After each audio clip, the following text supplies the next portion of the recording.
There is much of science that we understand. If I threw a ball into the air and was given the right data about the forces acting on it, I could tell you exactly where it would land. Science explains through chemistry the molecules that make the ball up. We can predict the energy levels of the sound it would make when it lands. Much like a candle being held up in the dark, science illuminates our view of the world around us, but there is a limit to how far the light currently falls. Even today, when it feels like there is so much of the world and the universe that we can explain, there is darkness too. Answers we don't have yet, and worse, confusing results that erode our confidence in what we think we do know. There are experiments that seem to suggest that light is lying to us and call into question the very nature of reality. Are we real? Is time linear? Perhaps not. But are you ready for the comforting veil of understanding to be torn away, and for the strangeness at the edges of our understanding to be brought into the light? If so, I have some experiments for you. I'm Alex McColgan, and you're watching Astrum. And in today's supercut, I will show you 9 experiments that will challenge your understanding of the fundamental laws of physics in a way that will almost certainly leave you with something between a headache and existential dread. You have been warned. And curiously, almost all of these experiments have something to do with light.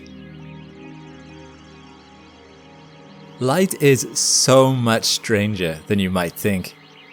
Sure, it may seem simple enough, traveling around the universe, delivering energy from one place to another. It helps us see. It provides life to plants, and thus to our planet generally. It has a reputation for being very fast. And yet, for a source of energy that has become synonymous with greater understanding, light is surprisingly difficult to understand. Light helps us see other things better, sure, but when scientists tried to look at light itself, it was surprisingly difficult. No, I don't mean that they started staring into any lamps. Please don't do that at home. But experiments in the last 200 years or so have proven that what light appears to be and what light is are actually two different things. The first experiment on our list highlights the following mystifying fact. Light behaves differently when you're not looking at it compared to when you are. But to understand that, let's begin with the basics. What is light? In the early 1700s, Isaac Newton theorized that light was made up of tiny little particles that he called corpuscles. But in 1801, nearly 100 years later, a man named Thomas Young discovered that light must actually be more wave-like than particle-like. He proved this using an important method known as the double-slit experiment. He set up a source of light and shone it through 2 narrow slits onto a board. Young noticed that rather than getting 2 bands of light on the other side of the slits, a strange striped pattern was forming. This was known as an interference pattern and was incontrovertible proof that light had been traveling as a wave. Why? Let's talk about waves for a moment. When waves travel, they oscillate up and down. But when 2 waves try to oscillate the same point in space at the same time, you get something known as interference. Imagine you had a bathtub with a rubber duck sitting on the surface.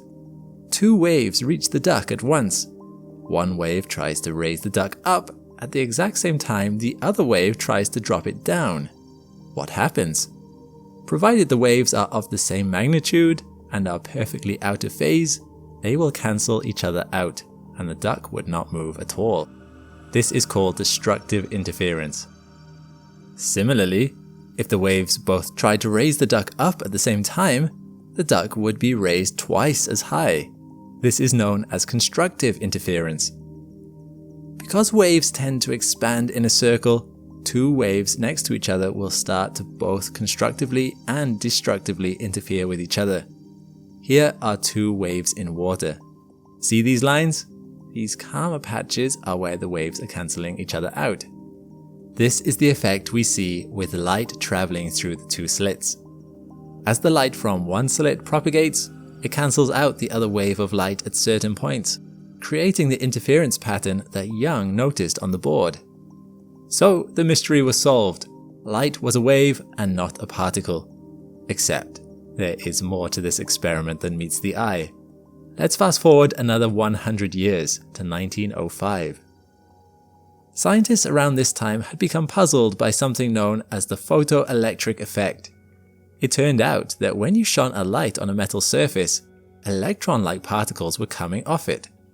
This was deduced to be because electrons in the metal were getting knocked off it by the increased energy the light was imparting. Imagine it like a fruit on a tree. If you pull the fruit off the tree, you need to use a certain amount of energy. Once the energy is greater than the strength of the fruit's connection to the branch, the fruit pops off. This was happening with the light and the electrons. Once the light hit an electron and gave it enough energy to pass the threshold, it broke free from the metal.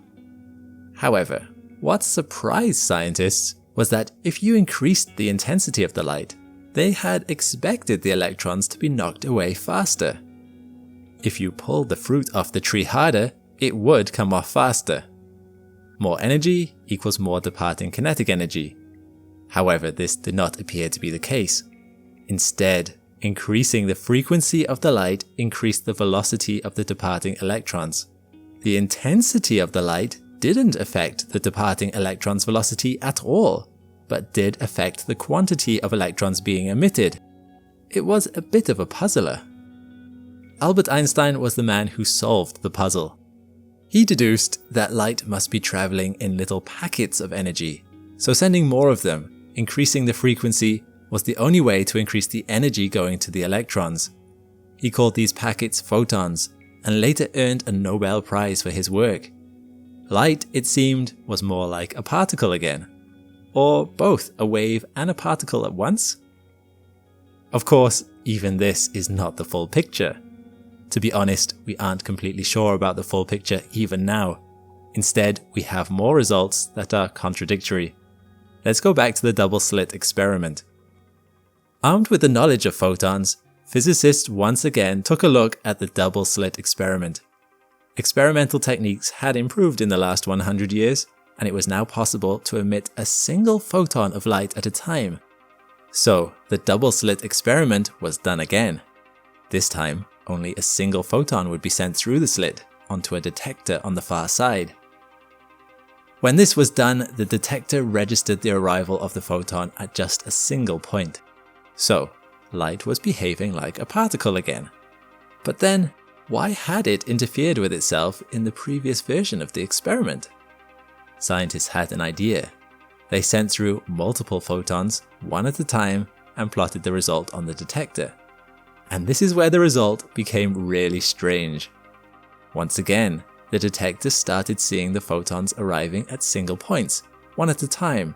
But bafflingly, the arriving photons started creating a pattern. It was the interference pattern, the proof that light behaved like a wave.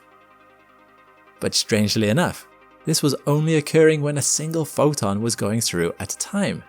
Somehow, the single photon, which was leaving the detector like a particle and was arriving at its destination as a particle, was apparently in some way traveling through both slits at once, enough to then interfere with itself on the other side like a wave. If light was just a particle, then when it went through the slits, you wouldn't see this pattern. You would only see two blobs of light, one for particles that went through the slit and one for particles that went through the other one. And yet, here was the interference pattern with its multiple lines of light disproving that. Scientists tried to pin light down. They set up the experiment, but this time with two more detectors at the slit, so that scientists could observe whether it was indeed passing through both at the same time. It didn't. But at the same time, it stopped creating an interference pattern on the furthermost detector. And from this, scientists began to realize something. Light cared about being observed. To be clear, it didn't matter whether it was observed by a human eye or a machine. The moment light was interacted with in some way by any particle, which is the only way we can detect light, there's no other way to observe it, it started behaving differently than if it hadn't been detected at all. It was if light was snapping into focus anytime the universe asked it the question of where exactly it was, when without the scrutiny it appeared to relax into something a little more nebulous. Bizarrely enough, to me this seems to imply that light actually is more like a wave of probability rather than any discrete particle or wave. Anytime it was asked where it was, it confidently provided a definitive answer. It was at this point on the detector. It was not at any other point. But with no one checking up on it, light seems to be traveling in all directions at once, in accordance with certain probabilities. If you ran the experiment multiple times, you could quantify those probabilities, discovering that it was more likely to be on the bands of the interference pattern and less likely to be in the gaps. But anytime a single photon of light was asked, it gave an answer that was 100% concrete. This is highlighted through something known as the three-polariser paradox. Consider for a moment a pair of polarizing sunglasses. Obviously, these reduce the amount of light that can pass through them, usually by about 50%, depending on the type of lens and the wavelength of light. They work by being formed of thin chains of molecules that run lengthways across the lens. Any light that oscillates in the same orientation as this lens gets absorbed. Any that is perpendicular to the chains can pass through without trouble. The interesting case occurs when a single photon is passed through an orientation that's diagonal to the lens. In this case, you don't get half a photon going through. Apparently, you can't just absorb part of the oscillation that is parallel to the lines and let through the other part that is perpendicular. Instead, the photon snaps into either the one orientation or the other. It either is completely absorbed or passes through entirely, but now with a new perpendicular polarization to match what it would have to have had to have been able to pass through easily. How do we know that the photon wasn't this orientation all along? Because of what happens when you start adding more lenses. When you place a second lens behind the first, you can block out the light entirely, provided the two polarizations are perpendicular to each other. Let's say we rotate the second lens 90 degrees compared to the first one. Any light that gets through the first lens has a 0% chance of getting through the second, like trying to post a letter through a chain-linked fence. As a result, we see only black. But add a third lens and place it at a 45-degree angle between the other two, and bizarrely, light starts making it through all three lenses again. This may seem counterintuitive. How does adding more blockages increase the amount of light that makes it through? But this result actually rules out the possibility that the light has a fixed orientation. It must be snapping into focus at each new lens, rolling a quantum dice each time to see if it was the right orientation all along or not. If it makes it through the first lens, a 50% chance, it only did so because it was oriented perfectly perpendicular to the lens's polarization, which means once it reaches the second, it's coming at it from a polarization that's diagonal. So once again, there's a 50-50 chance that it makes it through. It rolls a quantum dice again, and once again has a 50-50 chance of proceeding. If it gets through this hurdle too, then it again snaps to the new orientation, as if it were that new orientation all along, which it obviously wasn't. Which means that now it's polarized diagonally relative to the third lens, meaning that it now has a final 50% chance of getting through. Of course, some photons do not make it through all three of these probabilistic gauntlets. Only about 12.5% of them make it. But that's more than 0%, which is what was happening previously when you only had two lenses. Light likes to behave in discrete quantities. It is quantum. It seemingly snaps to a discrete value when observed, and honestly, we don't really know why. If you think about a wave, there is no reason why you couldn't simply have half a wave. You could half it again and again an infinite number of times and still have an answer that makes mathematical sense. And yet, it seems that down on a low enough quantum scale, you can't half light past a certain point. You can't have half a photon, or even 1.5 photons. And if you try to do so, the photon instead snaps to one or the other nearest integer based on probabilities, but only when it's asked. Otherwise, it's quite content to exist probabilistically, interfering with itself like a wave as it travels along, before jumping to an answer when later asked exactly where it is. What is going on here? This is still being theorized about. The closest comparison we have to it is something known as harmonics, where on a bounded string, only a certain number of waves can exist. On a guitar string, you can have one wave or two or more, but never a number that isn't a whole number. It seems that light works in the same way. Perhaps something pinches the beginnings and the end of the path light travels down, although what this might be and what mechanisms drive it are unknown as of now. Fundamentally though, perhaps the craziest thing about all of this is that this isn't just about light.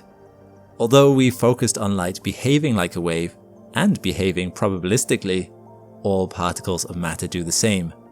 Light is just another form of energy, and energy and matter are linked. Particles of matter, atoms, and even complex molecules have been shown to have wavelengths. Electrons are just as quantifiable and just as driven by probabilities as photons are.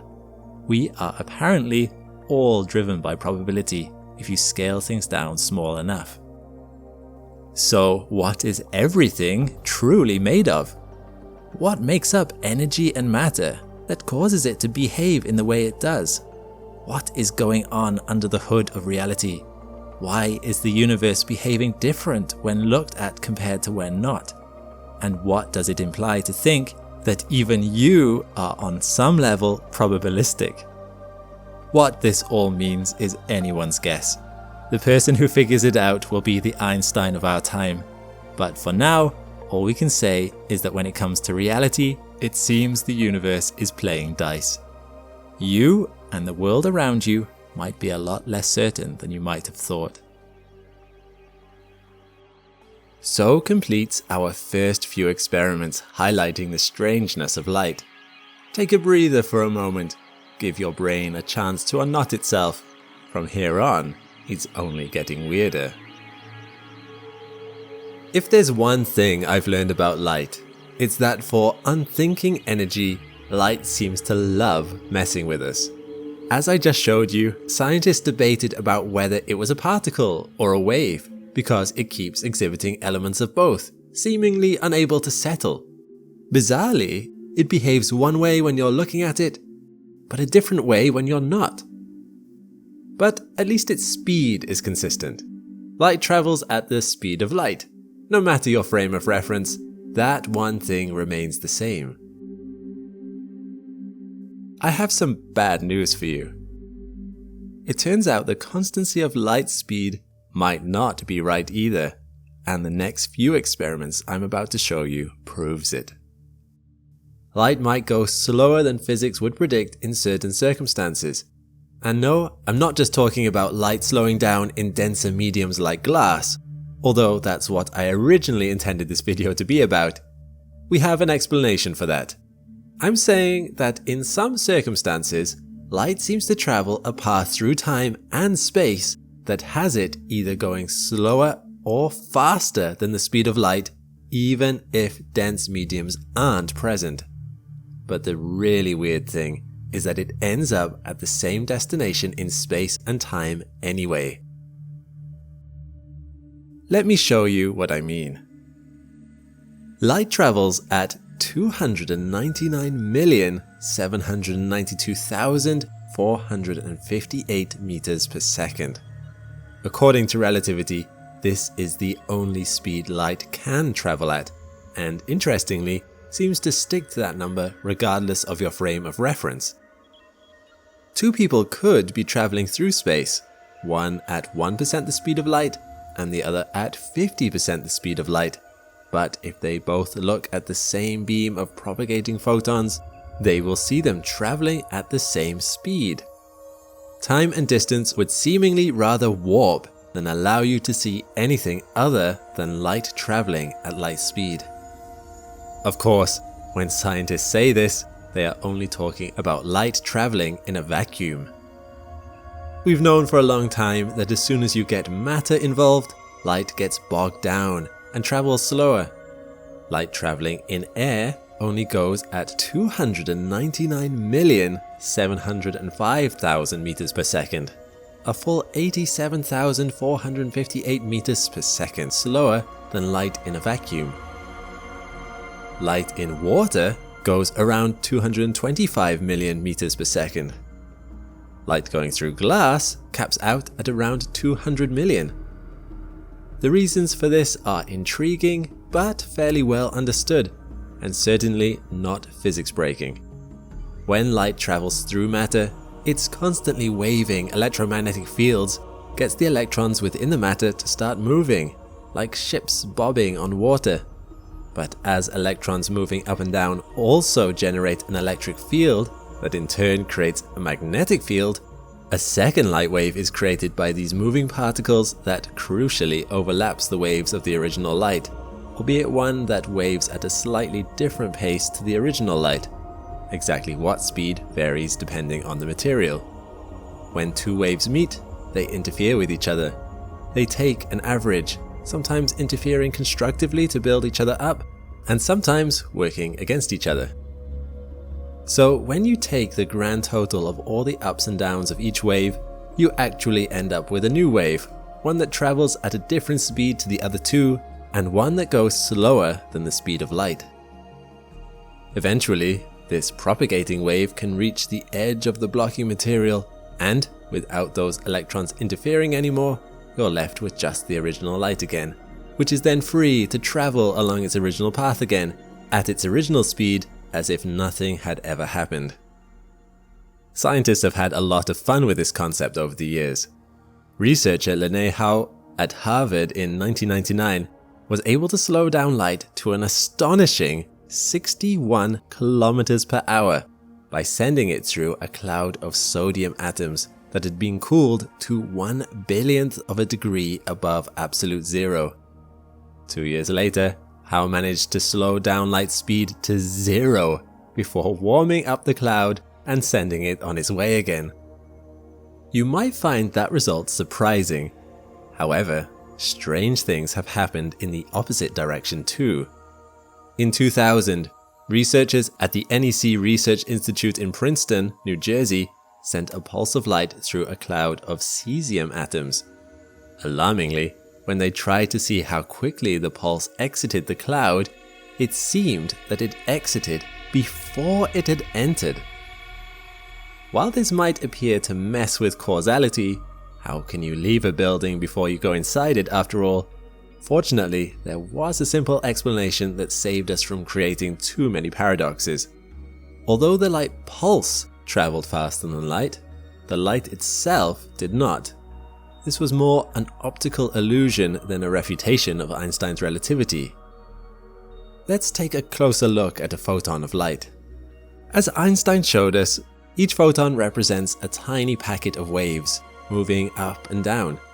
The speed the waves inside the packet propagate is known as its phase velocity, while the speed at which the packet as a whole is traveling is known as the group velocity. You can also have a wavefront velocity, which is how fast the first photon in a wave of photons can travel. This is a little heavy in its terminology, so let's explain it with an example.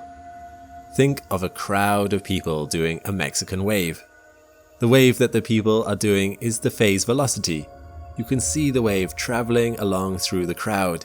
It might look like it's traveling quickly, but the crowd itself isn't going anywhere, so our wave's true speed is 0. These people are the group velocity, or possibly the wavefront velocity. Let's imagine that we wanted to send our crowd marching. They could do so and could keep doing a Mexican wave as they traveled. But although their waving hands might make the wave go really fast in the direction of their travel, it would vanish whenever it reached the front of the crowd. Information exchange couldn't go faster than the walking speed of the crowd itself, regardless of how fast the peaks in the wave seemed to be traveling.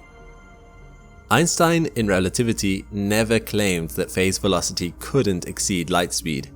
He just claimed that information couldn't travel faster than light. And if you're trying to deliver a message to someone by sending a crowd of Mexican wavers in their direction, it really doesn't matter how fast they're waving. Until the first person in the crowd arrives, no information can be delivered. Still, this difference between the waves within light and the speed of light itself will become interesting in our next experiment. And this is where things start to get a little weird. Oh, you thought it was weird already? Oh no, this is the really physics-defying part. Let's think back on the double-slit experiment. There, researchers explored how light can sometimes behave like a wave and sometimes like a particle. However, in 2023, researchers from the Imperial College figured out a way to separate the slits of this experiment, not in space, but in time. The way they did this was simple. They took a transparent material called indium tin oxide that, under specific conditions, can be made to be reflective.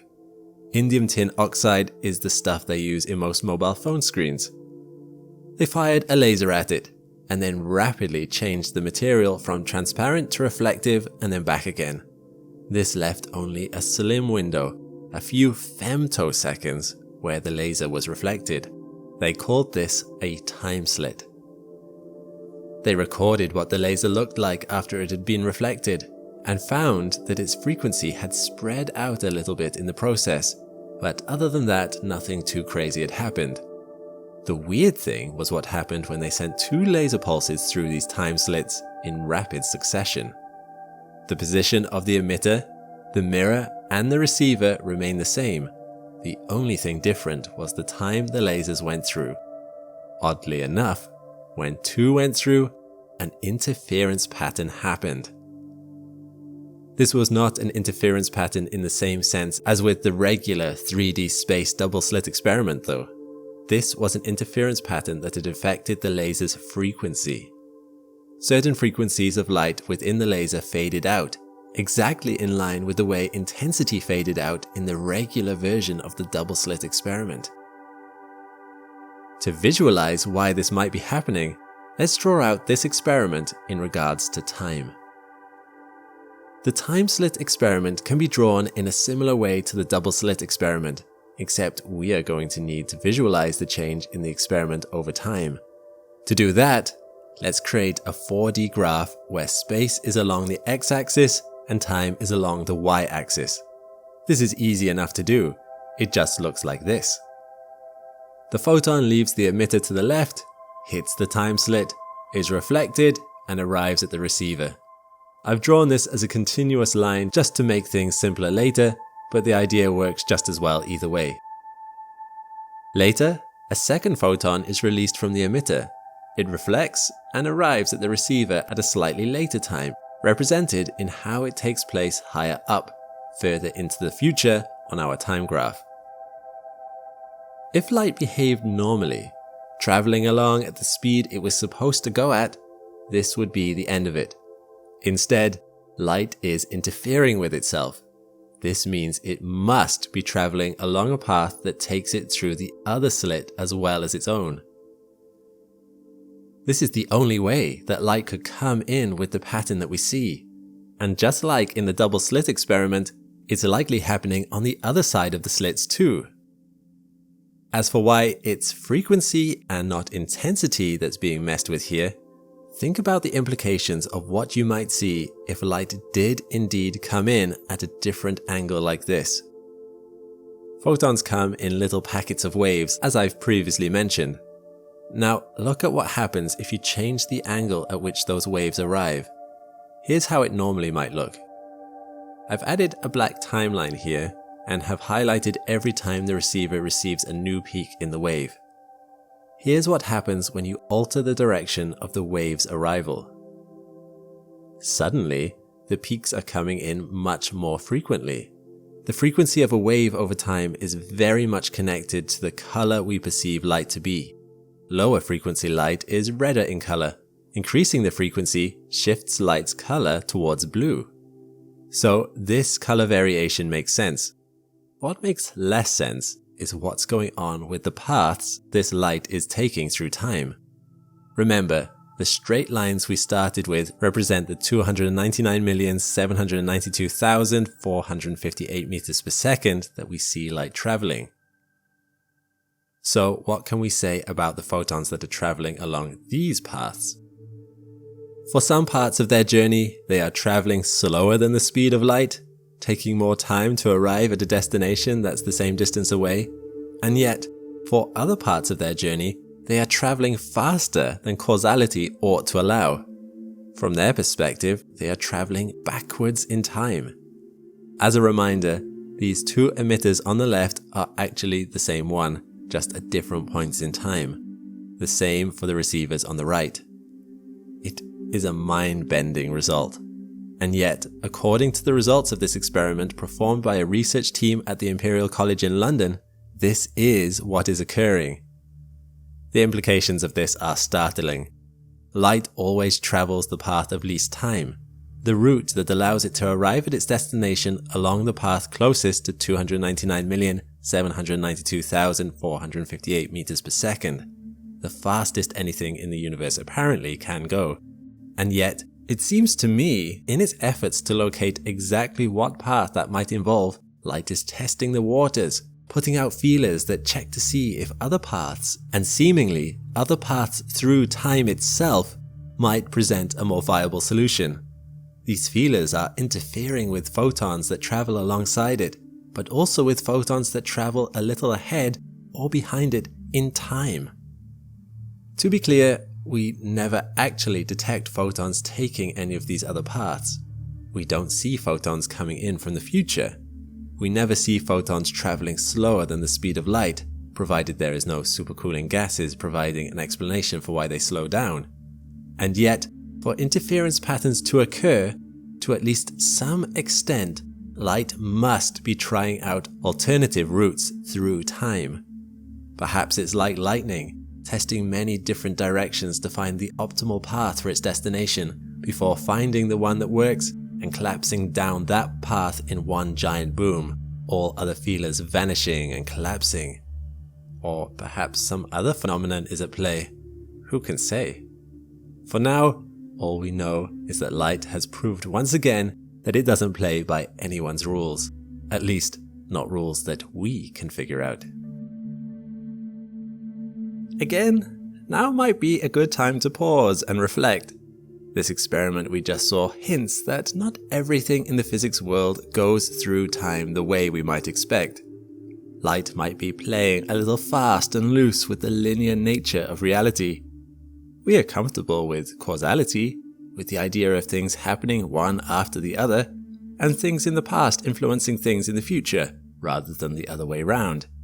This last experiment could be interpreted as throwing a bit of a spanner in that. But sadly for our aching minds, it's not the only experiment to do so. Okay, break time over.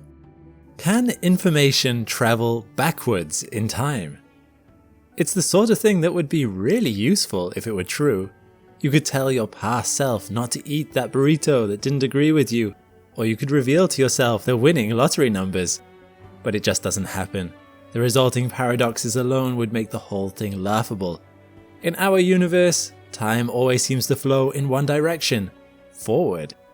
The idea of traveling backwards in time, or even simply communicating with your past self, seems so outlandish it can't possibly be true.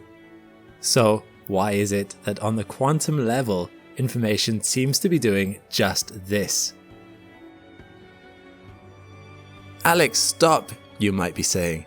You've already shown us that the solid universe around us might be nothing more than probability waves, and that light has some weird element to it that causes it to interfere with other light in its past and its future. But this? Surely it's impossible for information to travel backwards in time. I understand the sentiment. It goes against all intuition, and by all accounts, it doesn't seem possible. In previous videos, I mentioned that objects would require infinite energy to even go fast enough to reach the speed of light. So how could something go so fast as to reverse the usual direction of time and arrive at a destination just not instantly, but before they left? Not even light can do that, and it's the fastest thing we know of. Well, this rule about causality's speed limit seems to mostly apply to the macro scale universe. And by macro scale, I mean everything significantly larger than an atom. But down on the quantum level, time might be obeying different rules, or at least the speed of causality seems to come with some significant caveats. And to demonstrate this idea, we need to look at a man called John Stuart Bell and quantum entangled particles. I should apologize in advance for what I'm about to do to your understanding of causality. Okay, but what are quantum entangled particles? In quantum physics, it's possible to hit two particles together in such a way as to link them together, so that by measuring the one particle, you learn things about the other. For instance, if you know that the particles originally had a total of 0 momentum, and you learn the momentum of one of the newly quantumly tangled particles, you know the momentum of the other particle will be the exact reverse, making sure the total remains 0. Effectively, by measuring the one particle, you can learn things about the other. This works for other particle properties too, such as position, polarization, or spin. On the surface, there's nothing too weird about this. It's no different from me meeting up with a friend and discussing our plans for the evening.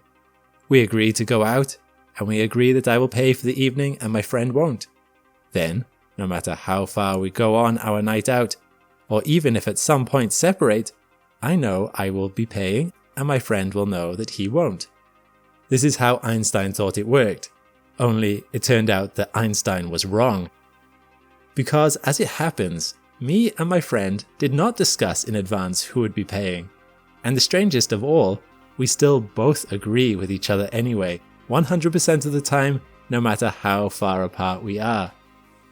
This is the strange thing about quantum entanglement, and quantum physics in general. We like to think of particles as having fixed properties. However, our penultimate mind-bending experiment shows that particles only have properties when you detect those properties.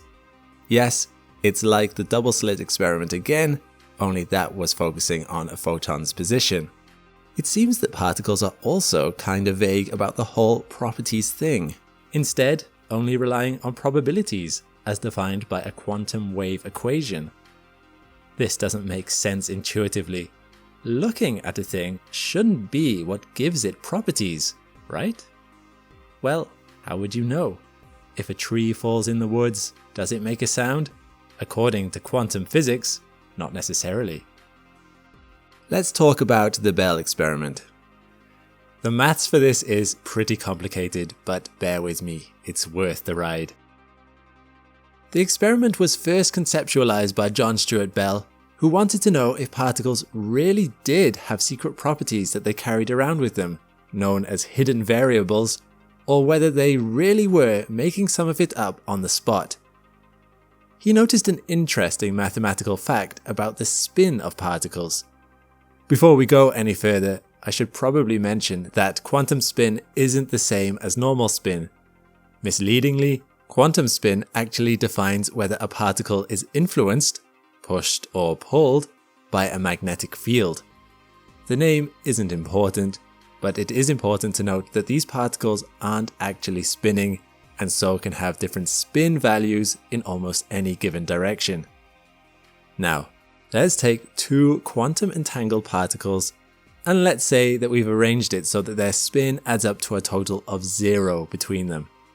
This means that if one particle would be pulled by a field, the other will be pushed by it an equal amount along that direction, with the understanding that this doesn't tell you anything about their spin in other directions. One of the features of quantum spin is that if we measure an entangled particle's spin in any given direction, let's say up and down, it will have a 50% chance to be spinning up and an equal 50% chance to be spinning down. But remember, once you measure the other entangled particle, it will have a 100% chance to be spinning in the opposite direction to the first particle. On this fact alone, there is no way to tell if the two particles already knew their spin or are somehow deciding it on the spot and conferring it with each other now that they've been asked. But Bell noticed a clever thing by asking a clever question. If you measured two quantum entangled particles from two randomly selected directions, what are the odds that their spin for different directions would match? Now, let's define that at any time a particle is spinning towards a detector, its spin is up, and any time it is spinning away from a detector, its spin is down. What are the odds that both particles would be spinning up or down when tested? And what are the odds that they would contrast? Let's formalize this with a little experiment. Here we have two entangled particles with three detectors reading their spin in different directions. If particle A and B are both red with the top detector, then one of their spins will be up and the other will be down. They are entangled. This is what we looked at previously. However, if particle A is red using the top detector, while particle B is red with one of the other two, these two directions of spin aren't opposites, so particle B has flexibility in which way it goes. Quantum physics claims the particles are making up their attributes on the spot. So once you'd measured the spin of particle A using the top detector, it was a 50-50 whether the spin on the other particle using one of the other detectors would match or contrast. But this is not what classical physics predicted. Let me show you what I mean.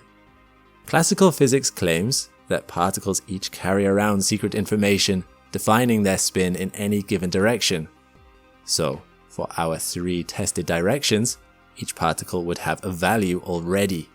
They aren't making it up on the spot. Let's say, hypothetically, our particle's hidden information states up, down for particle A and down, up for particle B, as B must be opposite to A for each of the directions 1, 2, and 3. Let's pick out a random detector for A. We select detector 1. Detector 1 tells us that A is spinning up. Now let's select a random detector for particle B. We select 1 there too. This detector gives us a reading of down. 1, 1, up, down. We can actually map out all the possible outcomes of this process of random selection in the graph. There are 9 possible outcomes if you were to only measure from 2 detectors at a given time. 1, 1, 1, 2, 1, 3, 2, 1, 2, 2, and so on. For each of these possible selections, we have fixed hidden variable results that we know already, because we hypothetically defined them earlier.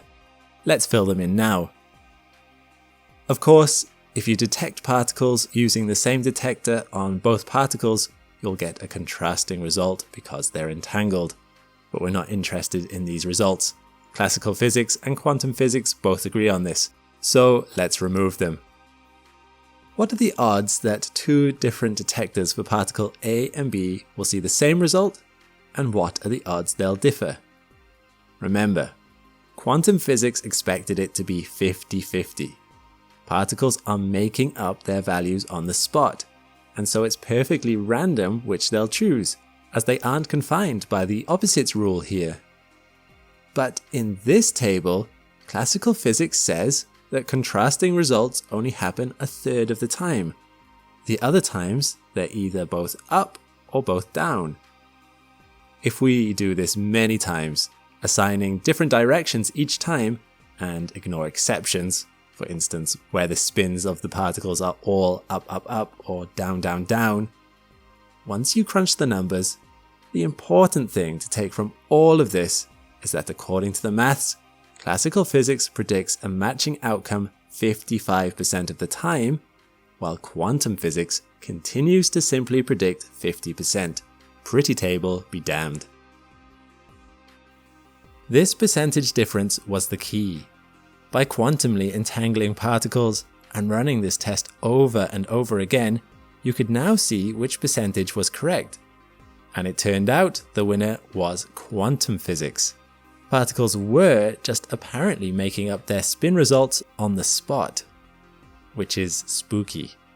Because not only does that call into question our perceptions of reality itself, but that also means that the moment one particle decided on its spin result, its quantum entangled partner instantly knew that that decision had happened. You could test both particles at once, no matter the distance, and this same result would come back. Somehow, information had traveled from the one particle to the other in no time at all, far faster than light itself. So already something strange was going on here. This result disproved Einstein's predictions and showed that some information does seem to go faster than light. But we can take this one step further and have information going back in time. There is another experiment, our last experiment, known as the delayed choice test. Its primary purpose was to explore the fundamental nature of light, whether it was a wave or a particle, and to figure out when it decided to be one or the other. Unlike the double-slit experiment though, this test was more about that last part, trying to identify the moment the waveform collapsed down into something discrete. In the double-slit experiment, light seemed to choose a different path through space depending on whether it was observed or if it wasn't. In 2006, a number of scientists asked an interesting question. What would happen if you tried to observe the light after it had to pick a path? Consider this experiment. A single photon is sent into a beam splitter, with a 50-50 chance of either being allowed to carry on its way along path 1 or getting reflected up along path 2. Once on either path, the photon is bounced off mirrors, with both paths reconverging here, where the other beam splitter is inserted. Once again, the photon has a 50-50 chance to go either way, with an even chance of arriving at one of the two detectors. If light were just a particle, sending a single photon into this experiment would give you an even chance of it arriving at one detector or the other. You'd not be able to tell which way it went, as the two beam splitters make that impossible to know, but you could see where it ended up. However, this does not occur.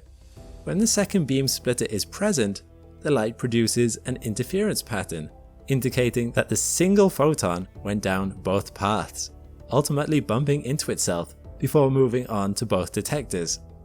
This seems like strong evidence that light is a wave. It certainly behaves like one here. But what happens if you remove the second beam splitter? Suddenly, you know which path the light traveled down. If light arrives at the top detector, it must have arrived from path 1. If it arrives at the side detector, it must have come along path 2. And something about this knowledge spooks the light. It stops going down both paths, and suddenly, each photon only arrives at one detector. Here's the question. What happens if you insert the beam splitter after the photon has already started down either one or both routes? This is why the test is called delayed choice. If you delay choosing how exactly you intend to detect the photon, whether by knowing which path it came down, or making that ambiguous to you, what happens to the light? What happens is a very strange thing. When this experiment was performed, it was done multiple times, with the beam splitter randomly being inserted or not, but always being inserted after the photon had entered one or both paths. And yet, the results came back unequivocal. If the beam splitter was present, the photon suddenly and seemingly retroactively stopped picking a path. If the beam splitter was removed, the photon seemingly knew it would later be detected and picked a specific path to accommodate. Somehow, the beam splitter being added or removed in the future changed what the photon did in the past. So, what is happening here? Is it really true that particles somehow saw the future? Did the experiment cause information to be sent back into the past? Or is there some other principle at play here that explains this whole thing, that accounts for the instant transmission of information between quantum particles, and allows it to be perfectly rational that light could travel down one path or both at the same time? Personally, I'm inclined to think that this is more likely.